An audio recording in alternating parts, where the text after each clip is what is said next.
Dito guys, mayroon akong dalawang rod.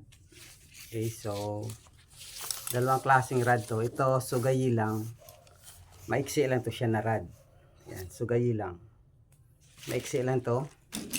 At ito naman ay nabili ko sa Timo. Pero mahaba to, nasa 8 feet to. 2.4 meters.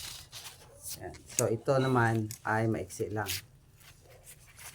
So, para saan ang maiksi na rod at saka para saan ang malaking rod, ang mahaba na rod. Okay, so buksan natin muna to yung sugayi lang na fishing rod. Itong sugayi lang, mura lang to nabili ko. Ka maiksi lang siya. Ayan lang siya, 2 piece siya na 5 feet. Hindi to abot ng 5, nasa 4 feet lang to. Ayan, sugayi lang. So nakalagay dito, ayan, 5 feet, 2 piece, medium light. Ayan siya, sugayi lang. 5 feet.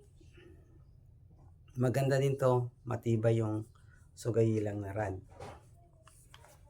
Saka ito, tingnan din natin to yung second ko na rod. Itong second ko na rod naman, nabili ko to sa Timo. Mura lang din. Tsaka Chinese kasi yung mga markings nito eh. So hindi ko talaga maintindihan. May mga English din siya na markings. Ayan o. So ito siya ay 240. Yan. Kailan Chinese kasi yan. Length niya is 2.4 meters, 8 feet. Yung lure niya 3 to 25 grams.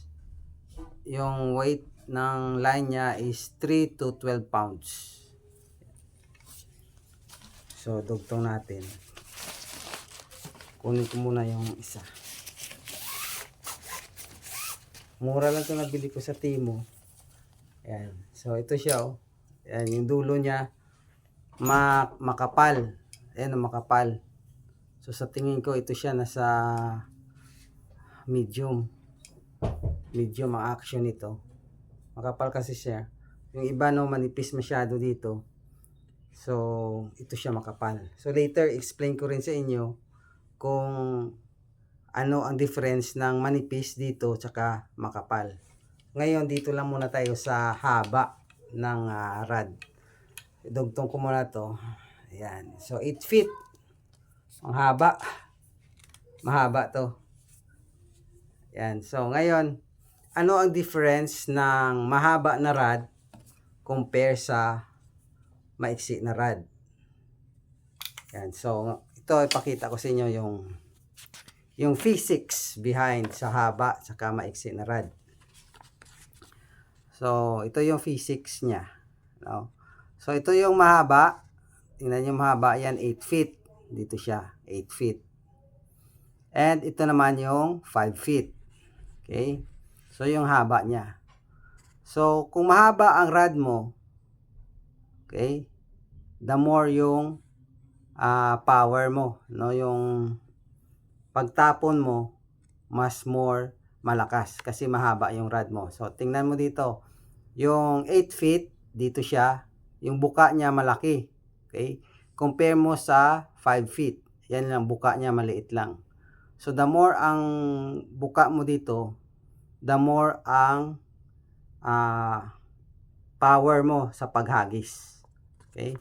Yan, more power sa pagcast mo. Yan, mahaba yung rod mo, malaki ang buka mo, the more power sa pagcast mo. Compare mo sa 5 feet na maliit lang yung buka niya. Okay? Pag nagcast ka, malapit lang ang ano mo. Compare mo sa mahaba, pag mahaba, mas malayo ang makast mo ng lure mo. So, ayan. So, hindi lang yan dyan siya, no? Mayroon pa yung dapat ang weight ng lure mo. Okay? Yan din gabase kung kaano kalayo. So ito siya, nag-contribute din siya sa lakas, no, ng pagtapon mo. itong length ng ating rod. Yan. So, pag saan naman ginagamit itong mahaba na rod? So, pag nasa ano ka, pag shore casting ka, okay, walang sabitan sa likod, open space, mas maganda gamitin ang mahaba na rod. No? Mahaba na rod, ayan, maganda siya gamitin. Pero kapag nasa ano ka, nasa ilog ka or maraming kahoy sa likod mo, okay? So, ang mas maganda gamitin ay ang short rod. Ayan. So, dito naman sa ilalim, makita nyo ito. So, kapag short rod, kaunti mo lang na swing ng rod mo, okay? Magkaroon ka na ng full ano na, ayan. Full cast na. Okay? Kaunti lang na space kailangan mo, magkaroon ka na ng full cast sa short rod. Pero kapag long rod ginamit mo, okay, kailangan mo ng bigger space. Ayan, bigger space para ma-full cast mo ang rod mo. For example, nasa ano ka, nasa Bakawan ka. So sa Bakawan, hindi mo kailangan, mahirap mag ano ka, no, mag full swing ka ng ano mo, ng rod mo na mahaba. So kailangan mo doon maiksi lang na rod. So yan, kapag maiksi lang ang rod mo, okay, nasa 5 feet lang, ayan, naka ano ka na, full swing ka na. Pero kapag ginamit mo ang long rod mo doon, ayan, 3/4 lang ang swing mo. So kaunti lang ang hagis mo. Hindi ka makaroon ng full swing ng rod mo. Ayan, ayan dito. Ayan, kaunting space lang, full swing ka na. While dito, 3/4 lang ang maswing mo sa rod mo kasi mahaba. Mayroong mga sabitan sa likod. So, yun yung physics behind sa long rod saka sa short rod kapag nag-cast ka ng rod mo. Yan. So, sana ito ay makatulong sa inyo. And ang next ko na i-share sa inyo ay yung swing naman ng rod. Pag-swing naman ng rod natin. Okay? So, don't forget to click the subscribe button and like this video. And share para mas marami makaalam sa physics behind sa rod, sa short rod at saka sa long rod. Yan.